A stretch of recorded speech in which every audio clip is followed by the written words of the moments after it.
Welcome to ABC campus. आज हम business law के टॉपिक में जो सब टॉपिक है performance of contract one I cap के स्टडी टेक्स्ट से उसके एमसीक्यूज कर रहे हैं। टोटल 16 एमसीक्यूज हैं। पहला एमसीक्यू ये है कि contract is said to be perform, कि कॉन्ट्रैक्ट को कब परफॉर्म समझा जाता है। तो कॉन्ट्रैक्ट को तब परफॉर्म समझा जाता है जब दोनों प्रोमिजर्स, क्योंकि एक कॉन्ट्रैक्ट में दोनों जो पार्टीज होती हैं वो प्रोमिजर्स भी होती हैं और प्रोमिजी भी होती हैं। तो दोनों प्रोमिसर्स जो हैं वो अपने अपने हिस्से की जब परफॉर्मेंस कर देंगे, प्रोमिस परफॉर्म कर देंगे, तो तब जाकर हम कहेंगे कि एक कॉन्ट्रैक्ट परफॉर्म हुआ है। सो हमारा ऑप्शन बी करेक्ट होगा।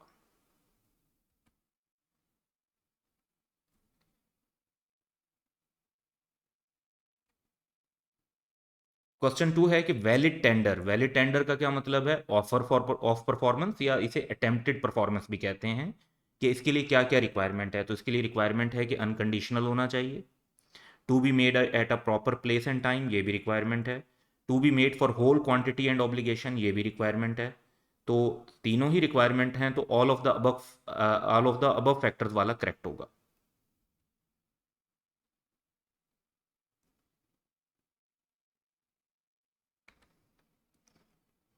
क्वेश्चन थ्री है कि mister A agrees to supply 100 bags of tea to mister B at ₹1000 per bag on a particular date. Mister B was to pay subsequently after the supply of tea, यानी पहले T supply होनी है और उसके बाद payment होनी है। On due date mister A supplies T and mister B makes payment, यानी सप्लाई भी हो गई और पेमेंट भी हो गई।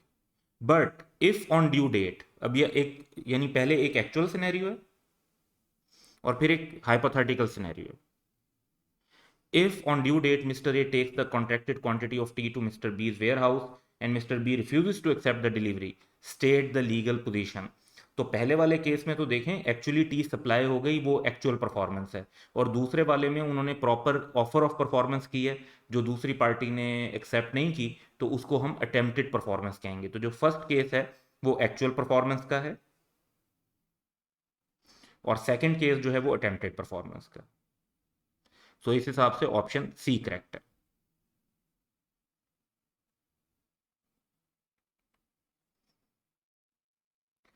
क्वेश्चन फोर है कि payment receive by creditor must be appropriated for discharging debt. तो अप्रोप्रिएशन ऑफ सेवरल डेट्स का जो कॉन्सेप्ट है, उसमें जो सबसे पहला रूल होता है कि वो according to instruction given by the debtor करना है हमने। सो ऑप्शन बी करेक्ट होगा।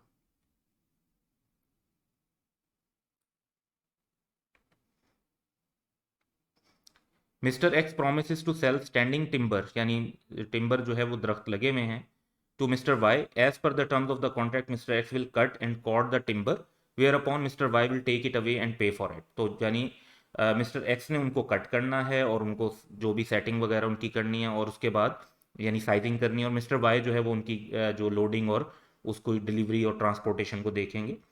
Mister X cart only a part of timber and neglects to cart the rest, यानी उन्होंने सिर्फ कुछ को सॉर्ट किया है और बाकी को जो साइजिंग एंड सॉर्टिंग जो है वो नहीं की। तो mister Y wants to initiate legal proceeding, suggest him the legal action. क्या मिस्टर वाई जो है वो कॉन्ट्रैक्ट अवॉइड कर सकते हैं? तो इसका तो आंसर है कि जी बिल्कुल कर सकते हैं। मिस्टर वाई में claim compensation from mister x, तो बिल्कुल ये भी कर सकते हैं, क्योंकि दूसरी पार्टी ने जो अपना कॉन्ट्रैक्ट पूरा परफॉर्म नहीं किया तो उन्होंने ब्रीच किया है, तो कॉन्ट्रैक्ट को कैंसिल भी ऐसे में किया जा सकता है और कंपनसेशन भी क्लेम की जा सकती है। सी पॉइंट है कि mister why does not have any legal remedy, तो ये स्टेटमेंट गलत है, क्योंकि जो ए और बी में दोनों रेमेडीज हैं वो पूरी हो रही हैं। और डी पॉइंट है कि mister Y may void the contract and claim compensation from mister X, यानी इसमें ए और बी वाले दोनों पॉइंट कवर हो रहे हैं। तो हमारा ऑप्शन डी जो है वो मोस्ट सूटेबल होगा, क्योंकि ये कंप्रिहेंसिवली सारी सिचुएशन को कवर कर रहा है। क्वेश्चन सिक्स है कि mister Kamran owes several debts to mister Karim. तो एप्रोप्रिएशन ऑफ पेमेंट का यहां पे रूल अप्लाई हो रहा होगा। Which are of distinct amount and payable on different debts. One of the debt has become time barred which mister Karim can not legally recover from mister Kamran, क्योंकि law of limitation के हिसाब से अब वो उसका टाइम गुजर चुका है कोर्ट में केस करने का, तो वो उसको रिकवर नहीं कर सकते। On a particular date mister Karam, अच्छा मिस्टर करम है पहले, mister Karam makes a payment but does not give any instruction. अब डेटर ने जब इंस्ट्रक्शन ना दी हो कोई भी किसी भी किस्म की एक्सप्रेस और इम्प्लाइड, तो फिर क्रेडिटर का राइट होता है कि वो किसी भी डेट के अगेंस्ट उसको एलोकेट कर सकते हैं, अप्लाई कर सकते हैं। State the legal position with regard to appropriation of payment, तो अब क्रेडिटर के पास राइट है और क्रेडिटर टाइम बार डेट के अगेंस्ट भी एलोकेट कर सकते हैं। सिर्फ उसमें शर्त यह है कि डिस्प्यूटेड डेट नहीं होना चाहिए, यानी डेट लॉफुल होना चाहिए, टाइम बार्ड भी हो तो उसके अगेंस्ट भी एडजस्टमेंट हो सकती है। तो अकॉर्डिंगली ऑप्शन देखते हैं कि mister Karim has no right to apply this payment for time bar debt, ये बात तो गलत है जैसे भी हमने डिस्कस किया। Mister Karam instruction has to be followed, तो यस, अब जो जाहिर बात है मिस्टर करम की इंस्ट्रक्शन तो नहीं होंगी, क्रेडिटर की डिस्क्रिशन है बेसिकली, तो वर्ड इंस्ट्रक्शन यहां पे अप्रोप्रिएट नहीं है। Mister Karim has to obtain court's advice, ये भी नहीं है। रूल लॉ ने पहले दिए हैं, उसमें कोर्ट ने उनको इंप्लीमेंट करना है, कोर्ट की उन्हीं रूल्स के मुताबिक ही एडवाइस होगी। Mister Karim has a right to apply this payment for time bar debt, law में स्पेसिफिकली लिखा हुआ है कि क्रेडिटर जो है वो उसको टाइम बार डेट के अगेंस्ट भी अप्लाई कर सकते हैं, ये उनका राइट है, तो ये स्टेटमेंट करेक्ट होगी।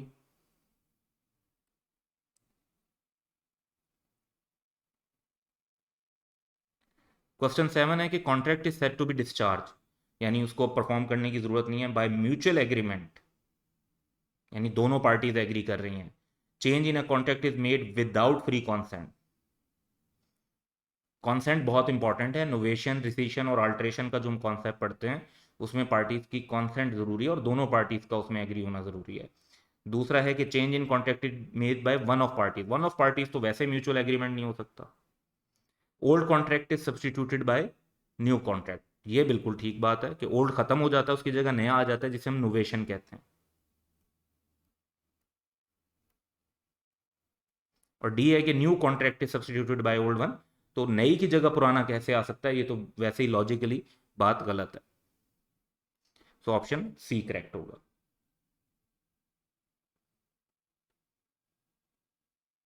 क्वेश्चन 8 है कि mister A agreed to supply 100 ton of iron ore to mister B on 1 January.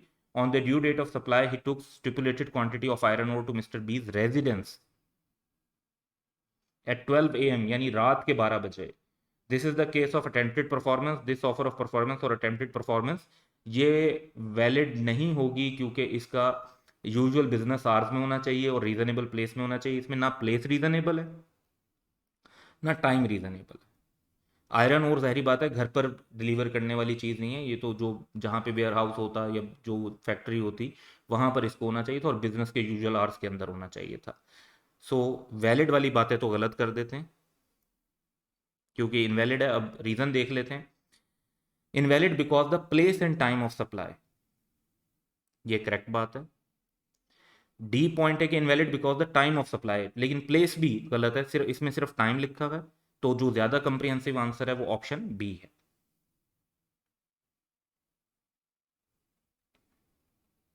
Question 9 है कि acceptance of lesser performance by promisee, यानी जिसने परफॉर्मेंस रिसीव करनी है उसे हम कहते हैं प्रोमिजी। तो प्रोमिजी जो है वो कम परफॉर्मेंस यानी 5,000 की जगह 4,000 एक्सेप्ट कर लेता है, तो क्या ये अलाउड है?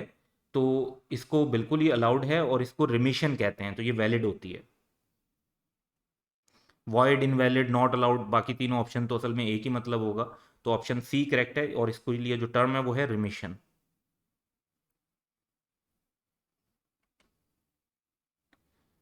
क्वेश्चन 10 आ गया कि रिमिशन का मतलब क्या है, तो जैसे भी प्रीवियस क्वेश्चन के अंदर कॉन्सेप्ट यूज हुआ था, रिमिशन का मतलब है कि आप लेस परफॉर्मेंस जो कॉन्ट्रैक्ट में होती है, जितनी ड्यू होती है उससे लेस को एक्सेप्ट कर लेते हैं।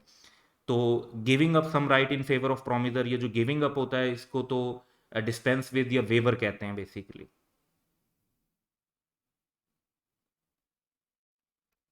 रिमिशन जो है वो जी ऑप्शन बी करेक्ट होगा। सी जो है widens of contract by one party, तो इसे रिसीशन कहते हैं कि रिसेंड करना कॉन्ट्रैक्ट को, और avoidance of contract by both the parties, तो ये इसे हम कैंसिलेशन ऑफ कॉन्ट्रैक्ट कह सकते हैं कि इसमें कॉन्ट्रैक्ट को बिल्कुल ख़त्म कर देते हैं, तो ऑप्शन बी करेक्ट होगा।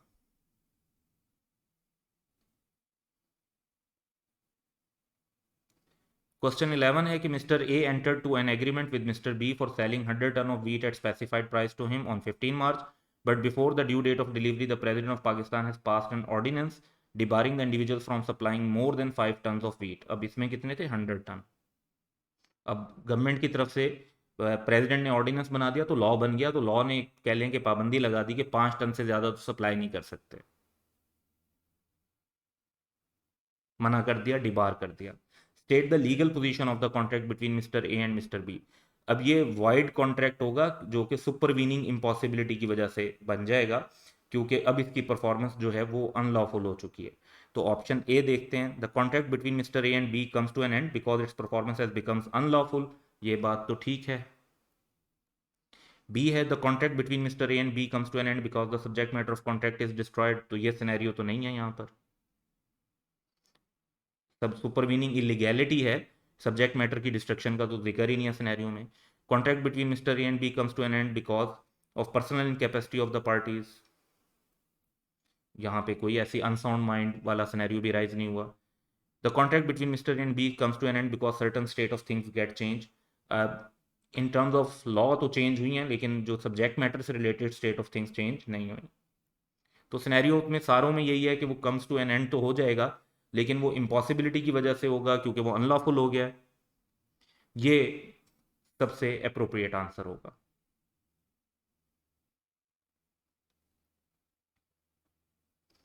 क्वेश्चन 12 है कि contract will not be discharge on account of supervening impossibility in case of. Change in law तो एक्सेप्टेबल होता है, death of promisor in contract of personal nature तो वो रिप्रेजेंटेटिव या थर्ड पर्सन तो उसको परफॉर्म नहीं कर सकता, तो इसमें भी सुपरवीनिंग इम्पॉसिबिलिटी आ जाती है। Failure of third party relied upon by the promisor, तो थर्ड पार्टी की फेलियर से कॉन्ट्रैक्ट मुश्किल समझा जाता है, एक प्रॉब्लम तो होता है, लेकिन इसमें ये सफिशेंट या कह लें कि एक acceptable excuse for supervening impossibility consider नहीं होती। यही हमारा आंसर होगा। लेकिन डी ऑप्शन को भी देखते हैं कि non existence of particular state of things essential for performance of contract, ये भी एक वैलिड एक्सक्यूज है, तो हमें वो बतानी थी कि जिसमें डिस्चार्ज नहीं होगा, सो वो हमारा ऑप्शन सी बनता है।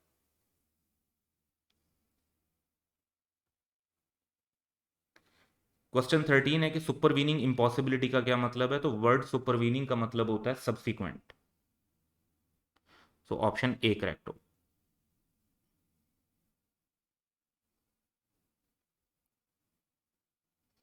क्वेश्चन 14 है कि which of the following statement is true. पहला है कि partial impossibility does not invalidate a contract, ये स्टेटमेंट तो करेक्ट है, क्योंकि हम ये पढ़ते हैं कि सुपरवीनिंग इम्पॉसिबिलिटी में अगर one of the object fail हो जाए और बाकी कॉन्ट्रैक्ट पॉसिबल हो करना, तो वो आप स्टिल आपने उस कॉन्ट्रैक्ट को परफॉर्म करना होता है। तो पार्शियल इम्पॉसिबिलिटी की वजह से कॉन्ट्रैक्ट खत्म नहीं होता, जितना पॉसिबल होता है उसका परफॉर्म करना बाकी रहता है। दूसरा जो ऑप्शन है कि impossibilities due to conduct of third party will discharge contract, ये वैलिड एक्सक्यूज नहीं होती। Commercial impossibility affects validity of contract, not at all. Commercial impossibility, commercial unviability, non profitable होना, ये valid excuse नहीं है। Difficulty in performance is a valid ground of supervening impossibility. Difficulty और impossibility are two different things, और इसी को हम basically law में डिस्टिंग्विश करने की कोशिश करते हैं, तो हमारा ऑप्शन ए करेक्ट होगा।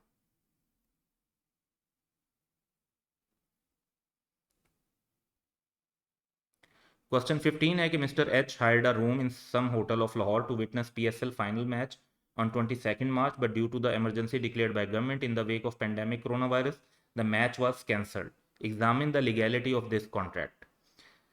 देखिए, जो रूम था वो प्रिसाइजली उसका एक ही पर्पस था, और वो ये था कि उन्होंने मैच को विटनेस करना था, और वो क्योंकि अब मैच कैंसिल हो गया तो जाहिर बात है कि जो पर्पस है कॉन्ट्रैक्ट का वो टोटली परफॉर्म नहीं हो सकता, और दोनों पार्टीज़ के कंट्रोल से बाहर है, तो यहाँ पे कॉन्ट्रैक्ट जो है वो डिस्चार्ज हो जाएगा, और बोथ पार्टीज़ इनफैक्ट जो हैं वो एक्सक्यूज़ हो जाएंगी इस कॉन्ट्रैक्ट की परफॉर्मेंस से। तो मिस्टर एच के अगर हम कॉन्सेप्ट पे देखें तो वो लाइबल टू पे रेंट नहीं होंगे, वो एक्सक्यूज होंगे, और ड्यू टू पर्सनल इनकेपेसिटी तो रीज़न नहीं है। तो वाहिद जो रीजनेबल ऑप्शन है कि excuse from the obligation of paying rent to hotel, reason उसकी क्या है, क्योंकि कॉन्ट्रैक्ट प्रैक्टिकली इम्पॉसिबल हो गया, उसका जो ऑब्जेक्टिव है वो पूरा नहीं हो सकता, तो ऑप्शन बी करेक्ट होगा।